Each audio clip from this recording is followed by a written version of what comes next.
All right, what about now, Ryan? Tell me if this is better or worse. Or if anyone else wants to check sound issues. Okay. Tell me if this is working now. Better. Okay. All right. I don't know what was wrong, but I guess we fixed it. Anyways, we've got Final Four tomorrow. We've got MLB today all day. Tons of day games. NHL playoffs coming soon. NBA playoffs coming soon. Masters. We're in a good period.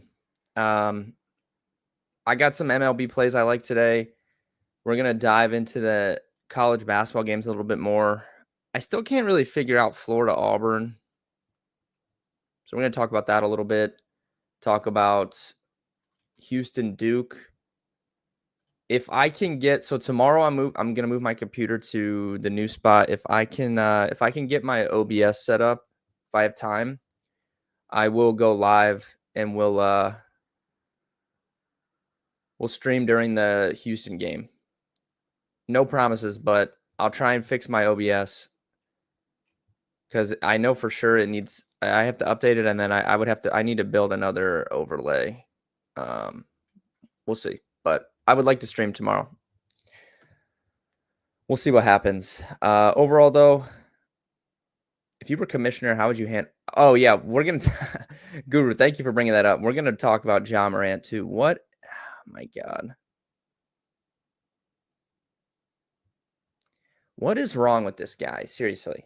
Like, we just had this conversation yesterday about, if he doesn't want to be a role model, fine, I have no problems with that, whatever. But like, you just got in trouble for that, and then he just immediately did it again last night. This is what happened before last year or whenever that was.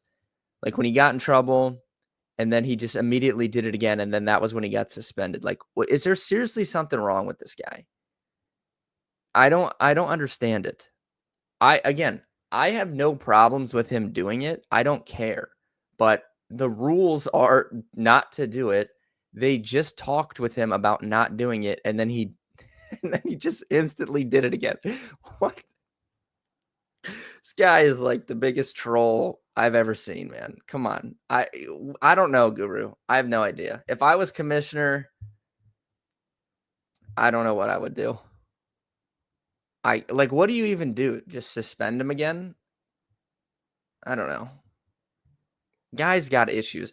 And first and foremost, we never even talked about this because I don't think I streamed the day after. We never talked about the Grizzlies firing their coach for no apparent reason. So the team, this is why Ja Morant does stuff like this, because he knows he can get away with it and do whatever he wants. The team just fired Taylor Jenkins is going to be a hot commodity, for a coach. He's only 40 years old. He was one of the better younger coaches. Like, someone is going to instantly pick him up. They just fired him because Ja Morant basically didn't like him. So to answer your question, Guru, I don't know what I would do as the commissioner, but I can tell you this is why he does this stuff, because we have teams are firing coaches just because he doesn't like him. The guy can do whatever he wants. It's crazy. Absolutely crazy. I have no idea what's going on over there in Memphis, but they got to figure it out.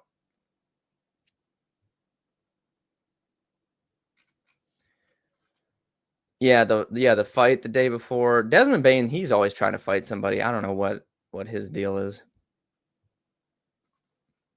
It's weird because he doesn't really look like someone that would get in a fight because his arms are so short, but that doesn't seem to deter him any.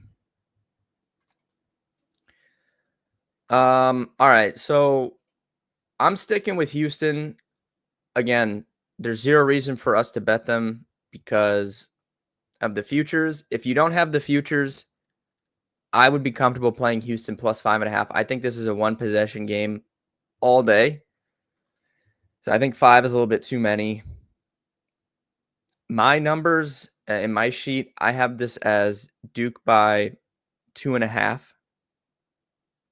So I would feel comfortable taking the 5.5 if you don't have the futures in. If you have the futures in, I've already discussed. We hedged with Duke plus 100. It's down to minus 115 now. So we hedged with Duke to win the title at plus 100.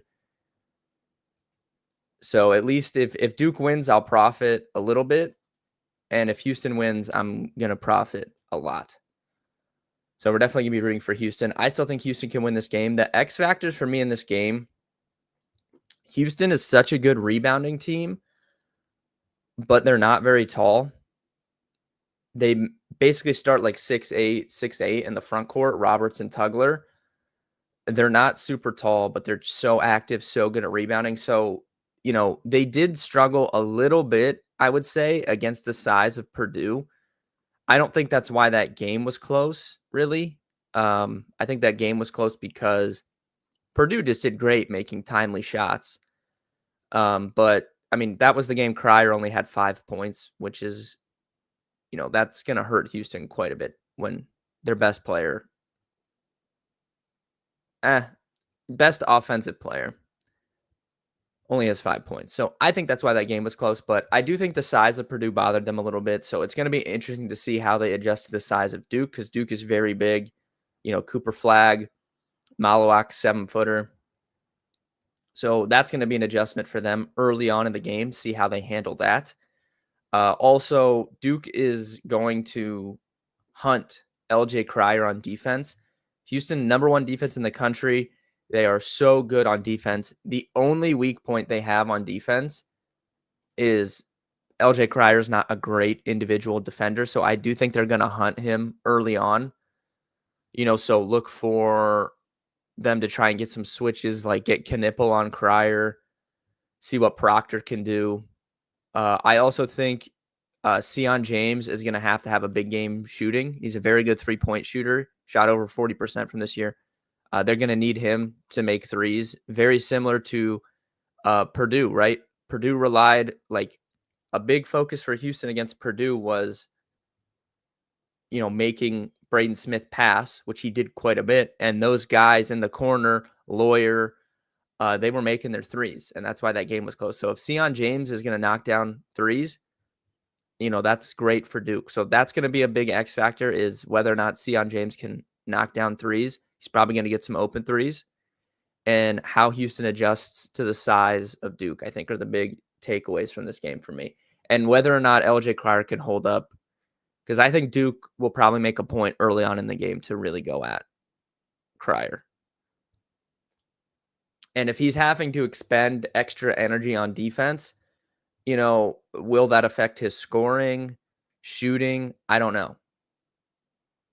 We're going to know early on, within the first 10 minutes of the game, I would say. We'll know the answer to that question. But at the end of the day, this is still the most physical, best defense that Duke's seen. These are still, the good players on Duke are all young. Knipple, freshman, Flag, freshman, Sion James, freshman, Malawak. So, we'll see kind of what happens.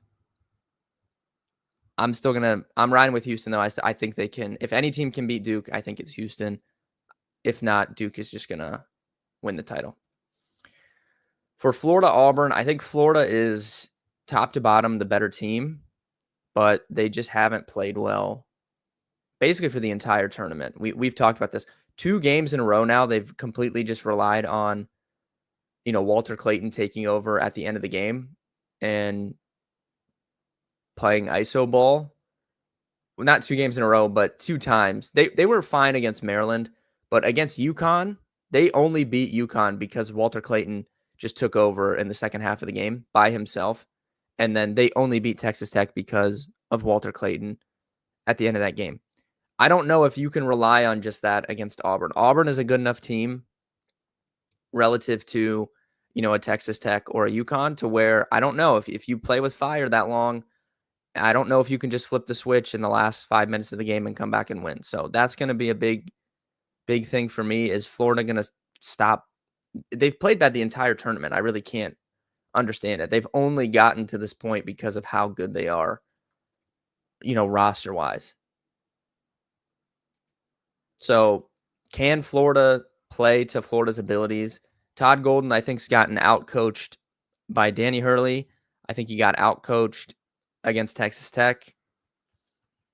And he kind of got bailed out against Maryland because there was just so much weird stuff going on with the whole Willard thing. Like, was he leaving? And I don't know. It was just like a weird situation. So I think he got a little bit lucky there. I'm not a huge Bruce Pearl fan, but Bruce Pearl is certainly capable of outcoaching Todd Golden in this game. So the coaching battle will be interesting to watch. Adjustments, especially coming out of half. We'll see. I'll lean Florida right now, but I could certainly see, both underdogs winning.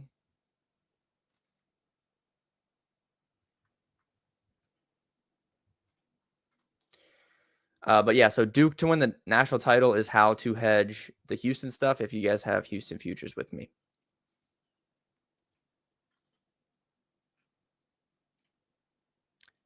Should we bet? I was wondering on the women's side of things. I mean, I'm pretty sure UConn's just going to win the title, but they're minus 155. Maybe parlay this with like a Masters bet or something. I don't know. We'll see. We'll see.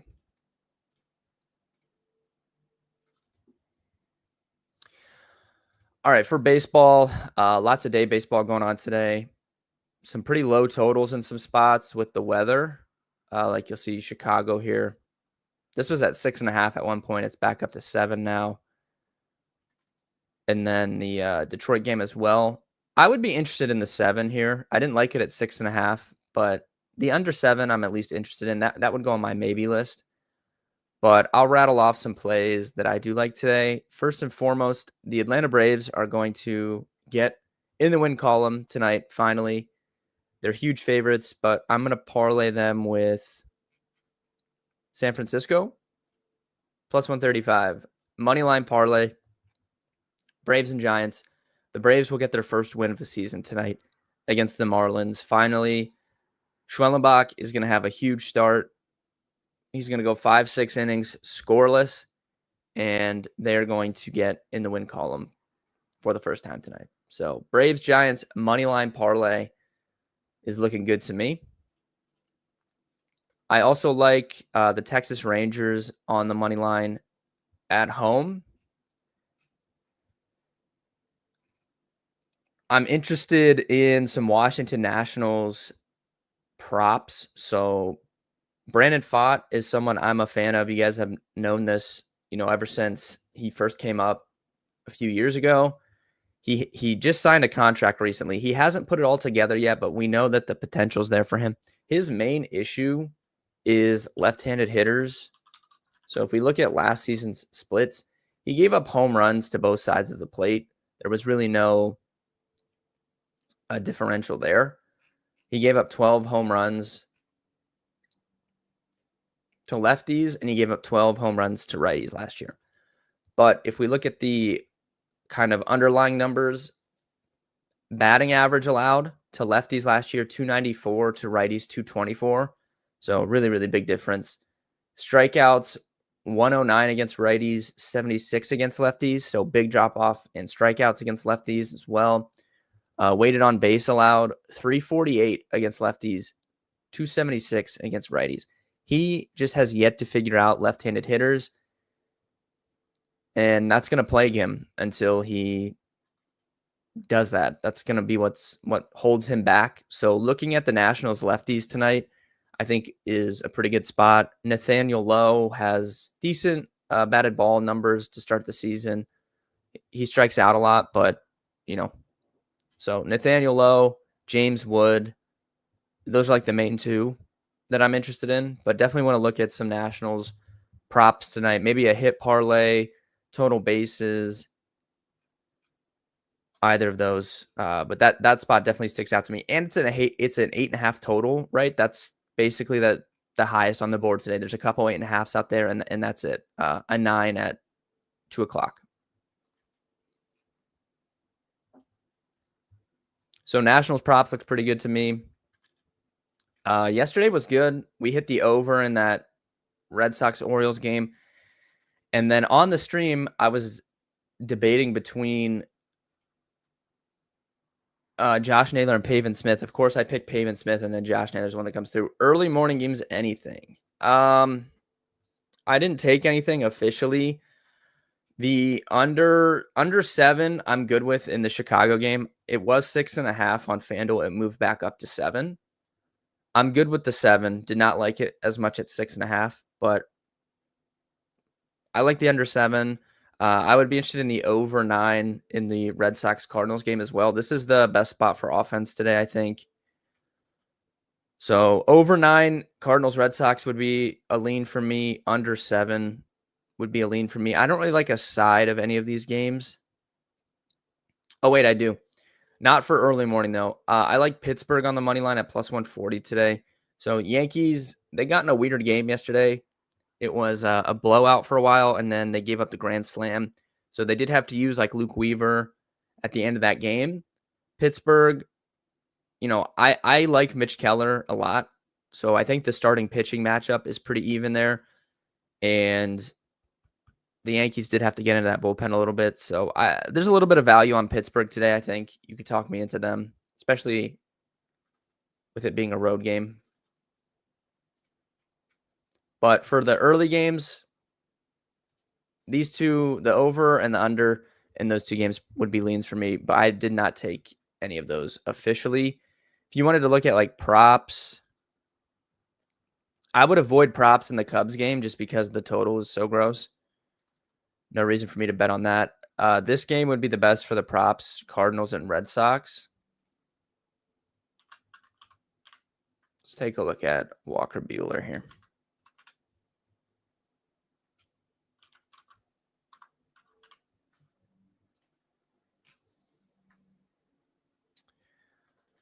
He got beat around a little bit in his first start, not putting a ton of stock into that, with it just being the first start of the year. Pitch mix wise, he threw 19 sinkers, 17 cutters, 16 sweepers, 14 four-seamers. So really, really just spread out pitch mix there. Not a ton we can really take from that, I think. If we look at him last season, just look at his splits versus lefties and righties. Pull that up. We'll go 2024. Pretty mid. I mean, this is a small sample, right? Because he only threw 70-ish innings, and prior to the playoffs. 380 WOBA allowed to lefties, 360 to righties, 37 Ks against lefties, 27 against righties. Gave up 8 home runs to both sides of the plate. So I don't think you need to take anything really from a handedness side of things. And then we'll look at Eric Fetty here.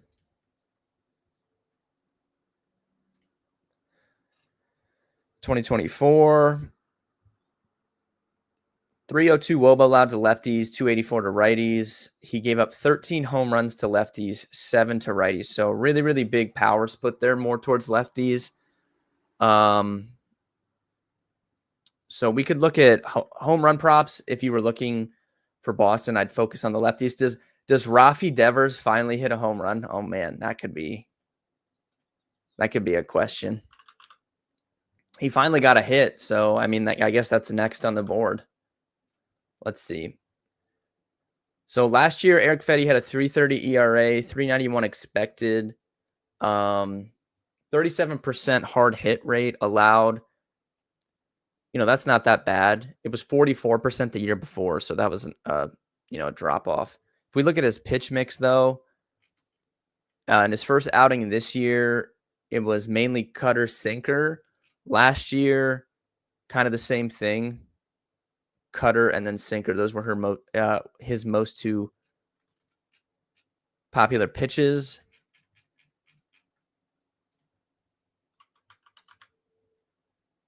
From Boston, Devers, Tristan Cassis.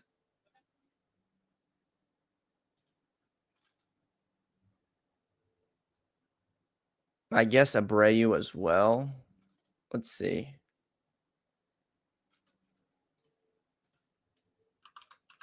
I'm hesitant to like really even put any stock into Devers numbers because he's just been so bad this year, but I just want to see. Obviously, good sinker hitter last year. 44% hard hit rate, 304 batting average. Cutter, pretty good cutter numbers too. 276 batting average. I'd probably still stay away on him, to be honest, just because he's been so bad. But that would be funny if he finally got going. Tristan Cassis. If you don't know the history of Tristan Cassis, this guy and me, we've had our issues in the past. He had monster numbers against sinkers last year, though. I remember that. I know he was a good sinker hitter. Let me see. 2024 sinkers. Yeah, 350 batting average, 353 expected, 48% hard hit rate. Pretty big numbers against cutters too. So Tristan Cassis might be a look for some props. I might add that. Let's see here. What's his home run?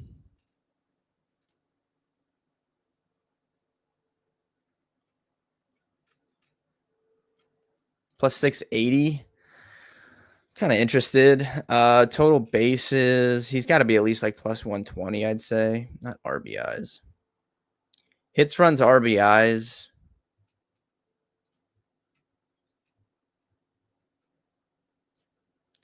I mean, I don't hate that, to be honest.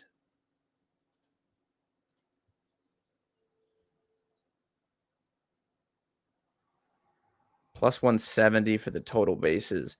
I think I'd do the hits, run, RBIs probably for minus 105, but I don't hate the plus 170, but I probably will play this. I'd probably play the hits, runs, RBIs 2+, and then sprinkle the home run just because it's such high odds.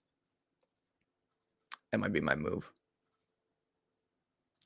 I don't know. I'm going to add this. Tristan Cassis looks pretty interesting to me. I want to see. I mean, he hasn't hit the ball very well this year, only a 20% hard hit rate, but it's early enough that I probably wouldn't put a ton of stock into it just because it's only been a few games. Maybe he can get going a little bit in this matchup.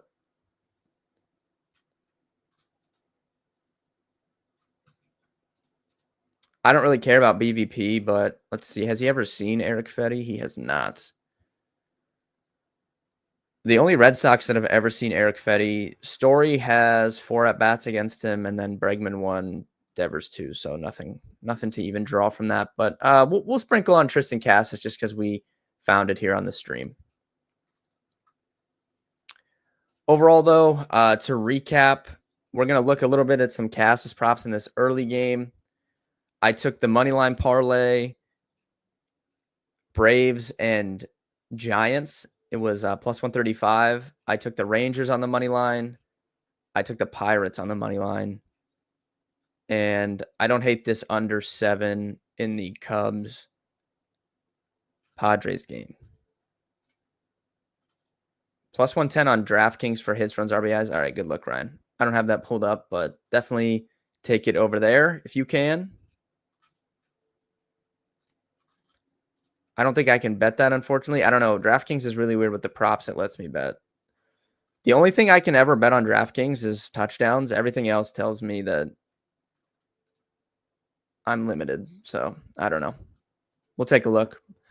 Overall, thank you guys for tuning in. Good luck today with your bets. Good luck this weekend. Let's have a big weekend. Hopefully I get things set up and I can stream for the Houston game tomorrow because that's going to be a really fun game. But yeah, good luck today. And I might see you guys tomorrow night. We'll see.